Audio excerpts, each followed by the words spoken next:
Charlie George who can hit him. Oh, what a great goal! Charlie George! Oh, what a fabulous goal by George! Charlie George, the wild one. The lad from Holloway who gave Arsenal the goal of a lifetime, then vanished before the echo came back. He didn't beg for fame, didn't chase the headlines. He played like it was a street fight, then walked off without a word.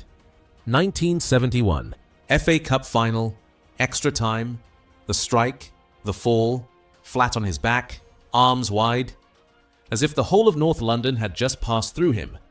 Arsenal's first ever double, delivered by a 20-year-old who never asked to be remembered, and never was. No anthem, no statue, no roar from the modern stands, just a photo. And silence. They called him proud, uncoachable, too raw for England, too real for the script. So they left him out while the goal he gave them lived on. Subscribe for the ones they erased. The players who gave you greatness and got forgotten while the banners rose. Because Charlie George deserved more than a moment, he deserved a legacy. Charlie George was born on October 10th, 1950, in Holloway, North London. A walk from Highbury. Close enough to hear the crowd and feel like he already belonged.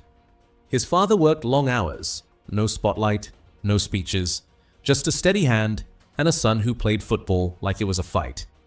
Charlie didn't grow up in an academy. He grew up on the pavement. This was North London in the 60s, brick dust, long hair, Bowie on the radio, and football in the blood. No coaches, no drills, just scuffed balls, concrete bruises, and older lads who didn't go easy on the mouthy one with the left foot. He never backed down. Didn't care if you were bigger, didn't care if you were faster. He wanted the ball and the win. At 15, Arsenal found him. By 1966, he was in the youth ranks. By 1968, he'd signed professional, and in August 1969, he made his first division debut. No hype, no spotlight, just Charlie George in the shirt he was born to wear. He didn't ask for respect, he took it, with a look, a tackle, a goal, a refusal to ever play small. Charlie George didn't break into Arsenal's team, he burst into it. His full debut came in the 1969-70 season, and by the next year, he was already part of a side on the verge of history. He didn't wear the captain's armband, he didn't speak for the press, but he made the ball speak for him and it didn't whisper. 1970-71, Arsenal's greatest season. Charlie scored crucial goals that helped carry them through a brutal First Division campaign. They won the league with a game to spare, but it wasn't done. And when the North London derbies came, he brought the same fire. He didn't just play Spurs, he torched them. A year earlier, in 1970, he'd helped Arsenal win their first European trophy, the Fairs Cup. The spark was already there. The fire just needed a final. Then came May 8th, 1971, FA Cup final. Liverpool, Wembley, extra time. 1-1. Ball comes to Charlie George on the edge of the box. One touch, one shot, low, hard, perfect, back of the net, 2-1. He didn't run, didn't scream, didn't smile. He just fell backwards, arms wide, flat on the grass, like the moment had poured straight out of his chest. That goal sealed the double, Arsenal's first in history. Charlie George, just 20 years old, scored the goal that wrote the ending. The crowd roared, the camera froze, and his name should have lived forever. But somehow, it didn't. Charlie George was never easy to manage. He played with defiance, lived with it too. He clashed with discipline, clashed with teammates, and most of all, clashed with his manager. Once, he was fined 2 weeks' wages after reportedly telling Bertie, "I'll play your game, but not your rules." Bertie wanted order. Charlie gave him chaos. It started after the double. Whispers, doubts, suspensions. He missed matches, got fined, lost his place. The crowd still loved him. The club didn't. Between 1971 and 1975, his role faded. His spark didn't. But Arsenal had no room for rebellion. In 7 seasons, he made 179 appearances and scored 49 goals. But by the end, he was on the bench, or out of the squad, or waiting for the phone not to ring. Charlie George didn't beg for a future. He saw the door open and walked through it. In 1975, he left Arsenal. No send-off, no ceremony, no closure. The boy who gave them their proudest moment was gone, and they didn't look back. Charlie George didn't slow down. He just needed a club that let him breathe. In September 1975, he signed for Derby County for £100,000. No fuss, no welcome parade. Just boots, grass, and a point to prove. And he proved it fast. Derby gave him freedom. He gave them thunder. He scored. He roamed. He pulled strings from midfield like he'd waited years to be trusted. Then came the night that changed everything. October 22nd, 1975. European Cup. Derby versus Real Madrid. The old kings of Europe. Outfought, outrun, outscored. Charlie George scored a hat-trick. 3 goals. In front of the Derby crowd. Against the biggest name in football. Ask any Derby fan, they'll tell you. That night against Madrid, Charlie made us kings. Not in friendlies, not in flashes, in Europe. When it mattered. He made 106 appearances for Derby, scored 30 goals, and gave them a chapter they still sing about. They let him play. He gave them history. It wasn't Arsenal, but it was redemption. For all the goals, for all the finals, for all the fire England gave Charlie George one cap. March 24th, 1976. A friendly. England versus Czechoslovakia. Wembley. He finally wore the shirt. Played his part, didn't complain, didn't crack, and he was never picked again.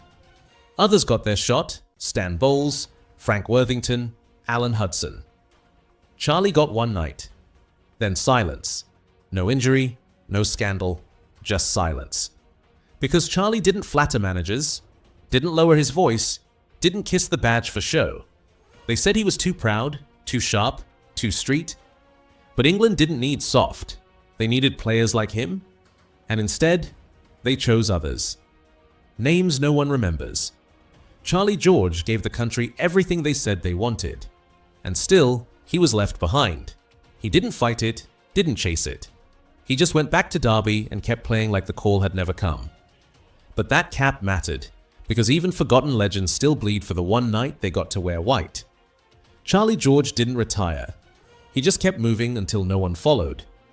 After Derby, he went to Minnesota Kicks in 1978, played in the North American Soccer League, scored goals, came home, then a run of clubs, each one smaller than the last, Southampton, Nottingham Forest on loan, a spell in Hong Kong with Bulova, AFC Bournemouth, Dundee United. The headlines stopped, the photos stopped, but he still played like someone who hadn't forgotten what it meant to win. He didn't announce his retirement, didn't wave goodbye. By the early 1980s, his career just ended. The tackles left scars, the kind no manager tracks, but every player feels. He had no testimonial, no farewell, no fanfare. He walked away with scars, and medals, and memories no one seemed to ask him about anymore.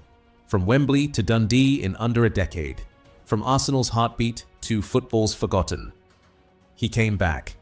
Not as a coach, not as a legend, as a guide. Today, Charlie George works for Arsenal. Matchday hospitality, stadium tours. He shows people around the place he once set on fire. He walks past his own photo, the one from 1971. Saw him on a stadium tour last year, one fan wrote. Still talks about 71 like it happened last week. Flat on his back, arms wide, the moment every fan remembers. That goal in 71? I didn't think. I just hit it. The roar told me everything. Charlie George. But not everyone remembers the man. Some ask, was that you? He nods, smiles, tells the story again. There's no statue, no mural, no banner hanging in his honor. Just Charlie, in a club jacket, telling people how he gave Arsenal the goal that made them kings. He should be a legend, a chapter, a name that echoes through generations. Instead, he walks through the stadium like a ghost in the house he built. He was the moment, but not the memory. Charlie George never chased the spotlight. But that doesn't mean he deserved the silence. He gave Arsenal its first double, scored the goal that sealed it, gave them history, gave them an image etched into English football forever. But they moved on without him. No grand farewell, no media role, no place in the modern myth. He wasn't tidy enough, wasn't soft enough, wasn't one for the cameras. So they left him in a photo flat on the grass, arms wide, as if offering himself to the game one last time. Charlie George wasn't the captain, wasn't the brand, wasn't the poster boy. He was the raw behind the raw, the street in the shirt, the fire they couldn't manage. And in the end, he wasn't forgotten because he failed. He was forgotten because he never played by their rules. But if you were there, if you remember that goal, you know what he was. Long before Bukayo Saka carried North London on his shoulders, Charlie George did it with his chest out and no protection behind him. Charlie George was Arsenal, before Arsenal knew what it had. Subscribe to honor the ones who gave you everything but were never handed the mic. Because Charlie George was more than a moment, he was the soul they left out of the anthem.